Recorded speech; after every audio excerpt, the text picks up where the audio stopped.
चमोली जिले में पिछले दिनों नंदा ग्लेशियर के टूटने के बाद आई बाढ़ ने जहां तपोवन रैणी क्षेत्र में व्यापक तबाही मचाई थी, वहीं अब अलकनंदा नदी घाटी में महामारी का संकट भी पैदा हो गया। दरअसल बीते 7 फरवरी को तपोवन क्षेत्र से आई भीषण बाढ़ ने पूरी अलकनंदा नदी को प्रदूषित कर दिया और जहरीला बना दिया, जिससे उसमें रहने वाले लाखों करोड़ों जलीय जीवों की एकाएक मौत होने लगी। आलम यह है कि नदियों के किनारे आज भी बड़ी तादाद में मछलियों और अन्य जलचरों के मृत शरीर के ढेर पड़े हैं। इन जलीय जीवों के सड़ने से पूरे क्षेत्र में बदबू फैली हुई है। अब गर्मियों के बढ़ने के साथ ही लोगों को महामारी का संकट सताने लगा है। लोगों का कहना है कि प्रशासन के द्वारा नदी किनारे मरे जीवों का निस्तारण कर दवाइयों का छिड़काव किया जाना चाहिए था। खास तौर पर आबादी वाले क्षेत्रों में इसका विशेष ध्यान रखा जाना चाहिए था, लेकिन प्रशासन इस दिशा में मौन धारण किए हुए हैं। ऐसे में पूरे अलकनंदा घाटी में महामारी का संकट पैदा हो गया है।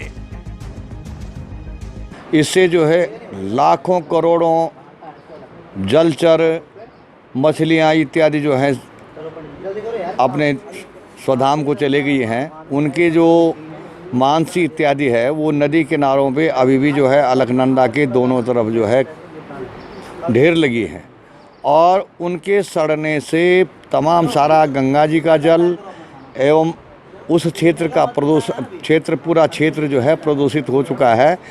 इसके संदर्भ में नगर पालिका, जिला प्रशासन कोई भी किसी प्रकार का ध्यान नहीं दे रहा है।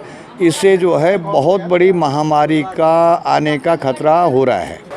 जोशीमठ के तपोवन क्षेत्र में बीते 7 फरवरी को आई प्राकृतिक आपदा ने व्यापक पैमाने पर तबाही तो मचाई थी, लेकिन अब उस तबाही के बाद महामारी का संकट भी पैदा हो गया है।